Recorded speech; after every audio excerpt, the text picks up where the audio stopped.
नमस्कार दोस्तों, कहानी सुनो एंटरटेनमेंट चैनल में आपका स्वागत है। दोस्तों, जब आप हमारे चैनल को लाइक व सब्सक्राइब करते हैं तो हमें इससे भी कुछ बेहतर करने का ज्ञान मिलता है और हिम्मत मिलती है। दोस्तों, आज मैं चलता हूँ बेताल पचीसी की चौथे भाग की ओर और ये छठी कहानियाँ हैं जो इस प्रकार है। धर्मपुर नाम की एक नगरी थी। उसमें धर्मशील नाम का राजा राज करता था। उसके अंधक नाम का दीवान था। एक दिन दीवान ने कहा, महाराज, एक मंदिर बनवाकर देवी को बिठाकर पूजा की जाए तो बड़ा पुण्य मिलेगा। राजा ने ऐसा ही किया। एक दिन देवी ने प्रसन्न होकर उससे वर मांगने को कहा। राजा को कोई संतान नहीं था। उसने देवी से पुत्र मांगा। देवी बोली, अच्छी बात है, तेरे बड़ा प्रतापी पुत्र प्राप्त होगा।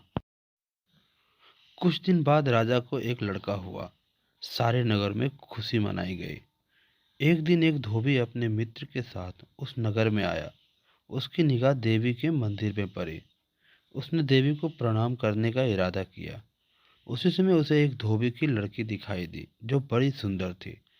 उसे देखकर वह इतना पागल हो गया कि उसने मंदिर में जाकर देवी से प्रार्थना की, हे देवी, यह लड़की मुझे मिल जाए। अगर मिल गई तो मैं अपना सिर तुझ पर चढ़ा दूंगा। इसके बाद वह हर घड़ी बेचैन रहने लगा। उसके मित्र ने उसके पिता से सारा हाल कहा। अपने बेटे की यह हालत देखकर वह लड़की के पिता के पास गया और उसके अनुरोध करने पर दोनों का विवाह हो गया। विवाह के कुछ दिन बाद लड़की के पिता यहाँ उत्सव हुआ। इसमें शामिल होने के लिए न्योता आया। मित्र को साथ लेकर दोनों चले। रास्ते में उसे देवी की मंदिर दिखाई दिया तो लड़के ने अपना वादा याद आया। उसने मित्र और स्त्री को थोड़ी देर रुकने को कहा और स्वयं जाकर देवी को प्रणाम कर इतने जोर से तलवार मारी कि उसका सर धड़ से अलग हो गया। देर हो जाने पर जब उसका मित्र मंदिर के अंदर गया तो देखता क्या है कि उसके मित्र का सिर धड़ से अलग पड़ा है। उसने सोचा कि यह दुनिया बड़ी बुरी है। कोई या तो समझेगा नहीं कि इसने अपने आप ही शीश का चढ़ाया है। सब यही कहेंगे कि इसकी सुंदर स्त्री को हड़पने के लिए मैंने इसकी गर्दन काट दी। इससे कहीं मर जाना अच्छा है। यह सोचकर उसने तलवार निकाली और अपनी गर्दन उड़ा डाली। उधर बाहर खड़ी खड़ी स्त्री हैरान हो गई तो वह मंदिर के भीतर गई। देखकर चकित रह गई। सोचने लगी कि दुनिया कहेगी यह बुरी औरत होगी, इसलिए दोनों को मार आई। इस बदनामी से मर जाना अच्छा है। यह सोचकर उसने तलवार उठाई और जैसे ही गर्दन पर मारनी चाही कि देवी ने प्रकट होकर उसका हाथ पकड़ लिया और कहा, मैं तुझ पर प्रसन्न हूँ, जो चाहो सो मांगो। स्त्री बोली, हे देवी, इन दोनों को जिला दो। देवी ने कहा, अच्छा, तुम दोनों के सिर मिलाकर रख दो। घबराहट में स्त्री ने सिर जोड़े तो गलती से एक का सिर दूसरे के धड़ से लगा दिया। देवी ने दोनों को जिला दिया। अब वे दोनों आपस में झगड़ने लगे। एक कहता था, यह स्त्री मेरी है, तो दूसरा कहता था, यह स्त्री मेरी है। बेताल बोला, हे राजन, बताओ यह स्त्री किसकी हो सकती है। राजा ने कहा, नदियों में गंगा उत्तम है, पर्वत में सुमेरु, वृक्षों में कल्प वृक्ष और अंगों में सिर। इसलिए जिस शरीर पर पति का सिर लगा हो वही पति होना चाहिए। इतना सुनकर बेताल फिर पेड़ पर जा लटका। राजा ने उसे फिर पकड़कर लाया और उसने सातवीं कहानी कही। मिथिलावती नाम की एक नगरी थी। उसमें गुणाधिप नाम का राजा राज करता था। उसकी सेवा करने के लिए दूर देश से एक राजकुमार आया। वह बराबर कोशिश करता रहा, लेकिन राजा ने उसकी भेंट नहीं हुई। जो कुछ वह अपने साथ लाया था वह सब बराबर हो गया। एक दिन राजा शिकार खेलने चला। राजकुमार भी साथ हो लिया। चलते चलते राजा एक वन में पहुंचा। वहां उसके नौकर चाकर बिछुड़ गए। राजा के साथ अकेला हुआ राजकुमार रह गया। उसने राजा को रोका। राजा ने उसकी ओर देखा तो पूछा, तू इतना कमजोर क्यों हो रहा है? उसने कहा, इसमें मेरे कर्म का दोष है। मैं जिस राजा के पास रहता हूँ वह हजारों को पालता है, पर उसकी निगाह मेरी ओर नहीं जाती। राजन, 6 बातें आदमी को हल्का करती है।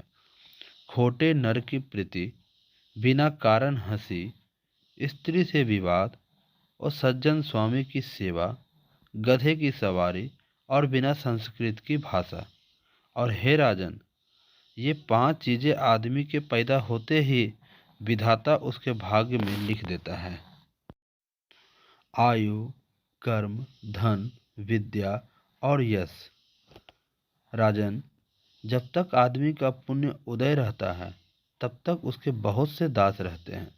जब पुण्य घट जाता है तो भाई भी बैरी हो जाते हैं। पर एक बात है, स्वामी की सेवा अकारत नहीं जाती, कभी न कभी फल मिल ही जाता है। यह सुन राजा के मन में उसका बड़ा असर हुआ। कुछ समय घूमने घामने के बाद वे नगर में लौट आए। राजा ने उसे अपनी नौकरी में रख लिया। उसे बढ़िया बढ़िया कपड़े और गहने दिए। एक दिन राजकुमार किसी काम से कहीं गया। रास्ते में उसे देवी का मंदिर मिला। उसने अंदर जाकर देवी की पूजा की। जब वह बाहर निकला तो देखता क्या है, उसके पीछे एक सुंदर स्त्री चली आ रही है। राजकुमार उसे देखते ही उसकी ओर आकर्षित हो गया। स्त्री ने कहा, पहले तुम कुंड में स्नान कराओ, फिर जो कहोगे सो करूंगी। इतना सुन राजकुमार कपड़े उतारकर जैसे ही कुंड में घुसा और गोता लगाया कि अपने नगर में पहुंच गया। उसने जाकर राजा को सारा हाल कह सुनाया। राजा ने कहा, यह अचरज मुझे भी दिखाओ। दोनों घोड़े पे सवार होकर देवी के मंदिर पर आए। अंदर जाकर दर्शन किए और जैसे ही बाहर निकले कि वह स्त्री प्रकट हो गई। राजा को देखते ही बोली, महाराज, मैं आपके रूप पर मुग्ध हूँ। आप जो कहेंगे वही करूँगी। राजा ने कहा, ऐसी बात है तो तू मेरे इस सेवक से विवाह कर ले। स्त्री बोली, यह नहीं होने का, मैं तो तुम्हें चाहती हूँ। राजा ने कहा, सज्जन लोग जो कहते हैं उसे निभाते हैं, तुम अपने वचन का पालन करो। इसके बाद राजा ने उसका विवाह अपने सेवक से करा दिया। इतना कहकर बेताल बोला, हे राजन, यह बताओ कि राजा और सेवक दोनों में से किसका काम बड़ा हुआ? राजा ने कहा, नौकर का। बेताल ने पूछा, सो कैसे? राजा बोला, उपकार करना राजा का तो धर्म ही था, इसलिए उसके उपकार करने में कोई खास बात नहीं हुई। लेकिन जिसका धर्म नहीं था उसने उपकार किया तो उसका काम बढ़कर हुआ। इतना सुनकर बेताल फिर पेड़ से जा लटका और राजा जब उसे पुनः लेकर चला तो उसने 8वीं कहानी सुनानी शुरू किया। दोस्तों, इस 8वीं कहानी का शीर्षक है, सबसे बढ़कर कौन। अंग देश के एक गांव में एक धनी ब्राह्मण रहता था। उसके 3 पुत्र थे। एक बार ब्राह्मण ने एक यज्ञ करना चाहा। उसके लिए एक कछुए की जरूरत हुई। उसने तीनों भाइयों को कछुआ लाने को कहा। वे तीनों समुद्र पर पहुंचे। वहां उन्हें एक कछुआ मिल गया। बड़े ने कहा, मैं भोजन चंग हूँ, इसलिए कछुए को नहीं छूऊंगा। मंझला बोला, मैं नारी चंग हूँ, मैं नहीं ले जाऊंगा। सबसे छोटा बोला, मैं सैया चंग हूँ, सो मैं नहीं ले जाऊंगा। वे तीनों इस बहस में पड़ गए कि उनमें से कौन बढ़कर है।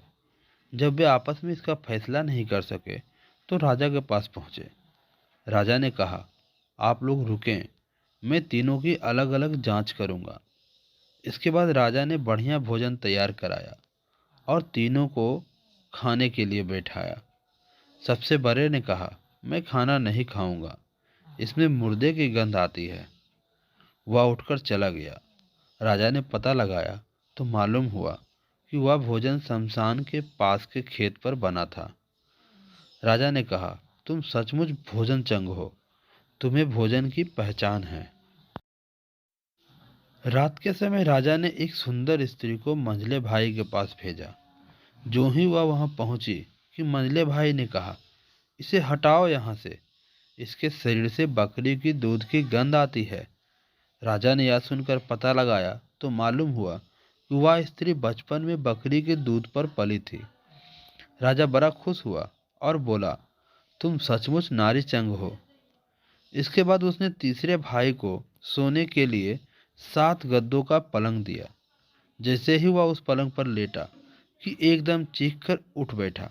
लोगों ने देखा, उसकी पीठ पर एक लाल रेखा खींची थी। राजा को खबर मिली तो उसने बिछौने को दिखवाया। 7 गद्दों के नीचे उसमें एक बाल निकला। उसी से उसकी पीठ पर लाल लकीर हो गई थी। राजा को बड़ा अचरज हुआ। उसने तीनों को एक एक लाख असरफियां दी।